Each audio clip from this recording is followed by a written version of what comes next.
Desesperado para tentar fazer sua equipe de Fórmula 1 escapar da falência, um empresário busca apoio de um experiente e destemido piloto para formar dupla com um jovem, inexperiente, mas promissor prospecto. Tudo o que eles precisam fazer é vencer um grande prêmio. Mas com a carroça que foi dada para eles guiarem, esse parece ser um sonho distante e impossível. Olá, pilotas de Fórmula 1! Olá, pilotos de Fórmula 1! Eu sou Otávio Gá, este é o Super 8 e hoje vamos conferir a biografia de um piloto de Fórmula 1 que tinha tudo para ser o maioral, mas que um acidente mudou para sempre o seu destino. Filme baseado em uma história real. Mentira, não é não. É tudo inventado, mas quando é colocado num contexto, junto com pilotos e fazendo referência a outros ícones do esporte, pode enganar muita gente. O que não chega a ser um problema, na verdade é até um triunfo. Enfim, não quero me antecipar demais não. Apenas apertem o cinto, sonhem os motores e simbora!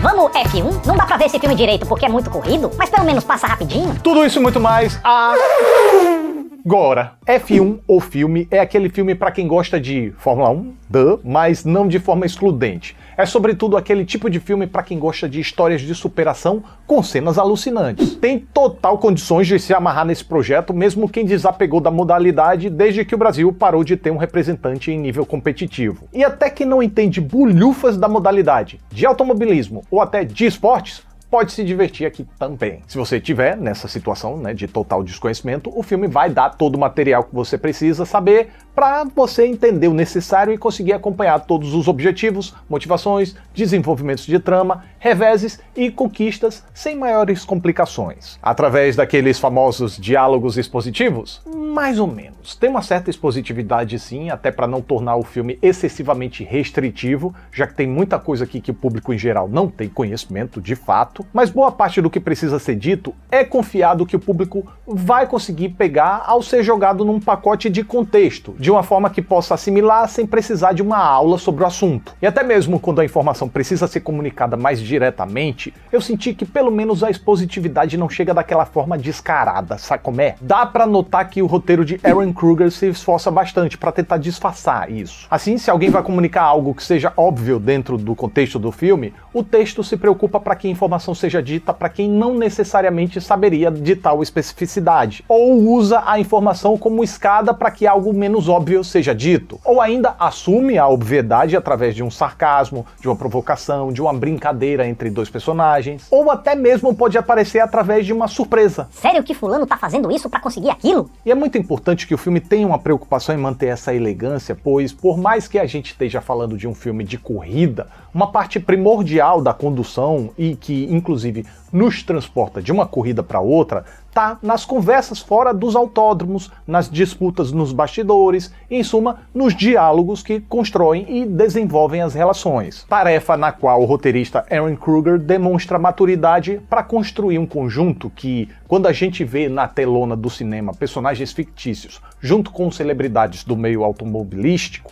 a gente se convença de que se trata de uma história plausível, como se tivesse sido baseada em eventos reais, tal como aconteceu com os recentes Gran Turismo, Ford vs Ferrari e o não mais tão recente Rush no Limite da Emoção. Só que F1, o filme, é totalmente fictício. Ok, talvez seja inspirado por uma ou outra história mais específica assim, talvez carregue um pouco da experiência de um dos produtores do filme, o piloto Lewis Hamilton, ou talvez faça uma espécie de amálgama entre tudo isso. Mas a linha dramática mesmo é totalmente original, inclusive ao se dar a liberdade de fazer algumas invencionices, ou melhor dizendo, algumas licenças poéticas. Só que eu não falo isso em tom de condenação não, tá? Eu até creio que o maior e melhor diferencial de F1 seja a forma com que relativiza o pé no chão. Entendeu não? Então, o que eu quero dizer é que o roteiro tenta inventar a maior comunhão de mirabolâncias possível sem que a obra perca a sua aparência de fidedigna. Isto é, sem que a gente, o público menos especialista no assunto, duvide que essa história, nos termos que aqui são apresentados, pudesse acontecer ou tivesse acontecido na realidade. Com isso em mente, esse é um filme que até dispensa antagonistas, pelo menos de um jeito mais tradicional. Ao longo do desenvolvimento da trama e aprofundamento das relações, protagonista e coadjuvantes alternam as relações de colaboração e antagonismo entre si, e às vezes o próprio antagonista de cada um é ele mesmo. Além disso, os objetivos que os personagens que conduzem a trama buscam são menos pretensiosos do que o de hábito. Eles não querem alcançar feitos quase milagrosos, como vencer um campeonato, como se tornarem os maiorais. O roteiro reconhece que na Fórmula 1 seria impraticável que uma equipe saísse do lixo ao luxo no meio de uma temporada. Desse jeito, o que o chefe da equipe quer é basicamente não falir. Para isso, o que os mocinhos precisam é vencer uma corrida. Uma corrida. Umazinha só. Mas além da dificuldade dessa meta ser brilhantemente trabalhada no texto, como eu já apontei, a própria humildade da tarefa já reforça sua dificuldade. E se não der certo, ninguém vai morrer, nenhuma tragédia vai acontecer, como aconteceu em Top Gun Maverick, por exemplo, outro roteiro recente de Ehren Kruger. Talvez aconteça alguns infortúnios com algumas carreiras, mas ei, fracassos acontecem. Porém, ainda que a questão aqui seja bem mais banal do que as vistas em Top Gun Maverick, o roteiro do homem consegue preservar aquela mesma sensação de emergência e merecimento, o que cria um vínculo muito bacana com o espectador para que a gente queira demais que eles alcancem o objetivo. Bom, também ajuda o fato de que azarões tendem a conquistar a predileção da torcida, né? Uma outra peculiaridade pseudo-realista de F1 que me agradou também foi que, apesar de todo o talento e desempenho dos pilotos e de toda a inventividade e conhecimento da engenheira, dinheiro não é infinito aqui e a equipe já está à beira da falência. Por isso, em determinado momento, o filme aceita que a meta seria realmente impraticável, em condições normais. Mas e se uma série de condições improváveis mais possíveis se reunisse? Mais uma coisa que o roteirista repete de Top Gun Maverick e que dá muito certo para proporcionar mais emoção, mas sem perder a verossimilhança. Tá certo que muitas dessas condições possam ser entendidas como trapaças. Mas ei, além de serem artifícios criativos e instigantes para se ver em tela, se no contexto do filme foi permitido, é porque tá dentro das regras. Se tá dentro das regras, não foram propriamente trapaças, mas uma nova vertente para abordar o jogo e que faz com que F1 até se distancie de seus filmes primos. Mas Otávio, essas tais trapaças aí não aconteceriam na realidade porque não encaixa muito bem nas regras da Fórmula 1 não. Tem muita coisa inventada aí, tem muita infração ignorada. E é por isso que eu me referi a esse filme como um pé no chão relativizado, como pseudo-realista. A obra se mantém fiel até o final no que mais importa, como leis da física, da química e da biologia, por ser um filme que quer ser realista, e principalmente quanto às regras estabelecidas por si própria, incluindo lógicas entre relações, entre dinâmicas. Agora, quanto às regras da modalidade esportiva, que são passíveis de mudança o tempo todo, o que é infração, o que não é, o que pode, o que não pode, dá para aceitar o que o filme propõe e acredito que essas coisas venham muito bem a calhar para agigantar as curvas emocionais do projeto. Pelo menos no meu caso, na qualidade de pouco conhecedor dessa bagaça. Agora, talvez no caso de fãs mais ávidos do automobilismo, o efeito seja o contrário e essas coisas prejudiquem a conexão.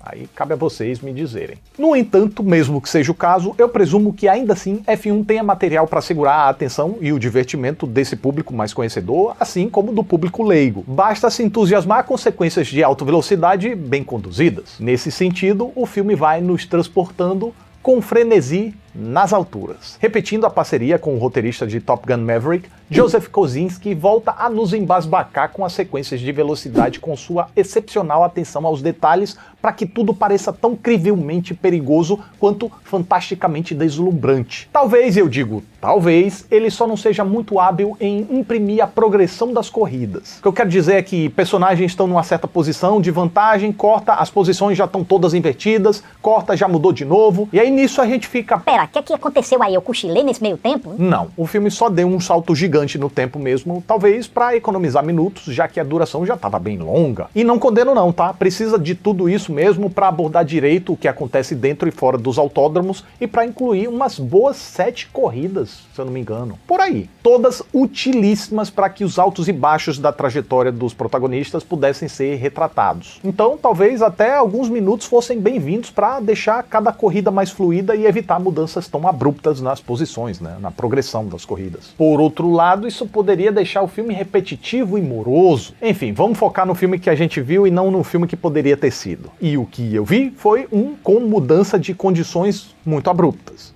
mas com transições entre sequências bem ritmadas por outro lado. E enquanto nas pistas, Kosinski demonstra um admirável apuro ao reunir os magníficos trabalhos de fotografia, efeitos visuais. Nossa, os efeitos são realmente maravilhosos, assim, não dá pra entender, não dá pra diferenciar quando é carro real, quando é tela verde, quando é aquele painel, maravilha. Além dos efeitos sonoros também, aquele vum, vum, vum, aquela coisa, né, empolgante, mixagem de som perfeita também, montagem para nos proporcionar uma experiência única de acompanhar as corridas pelos ângulos mais inesperados e absorver os momentos quase como se a gente estivesse na pele dos pilotos. Fora das pistas, o diretor dá vida aos eventos propostos pelo roteiro com uma correta volatilidade para se adaptar aos oscilantes momentos dos personagens, que desempenham entre si fases de parceria, indiferença, antagonismo, como eu já falei, frieza, aliança, romance e decepção, ou seja, F1, o filme, é um turbilhão de emoções para as quais o diretor está sempre pronto para retratar cada uma com a devida coerência. E para isso pode contar com um elenco primoroso. Só não entendi muito bem qual é a daquela mecânica lá, interpretada pela Kelly Cook. Ela tem atos banais e reações constantemente frisados, como se fosse ter alguma importância muito grande na trama, uma ceninha com um tico mais de destaque, mas no fim das contas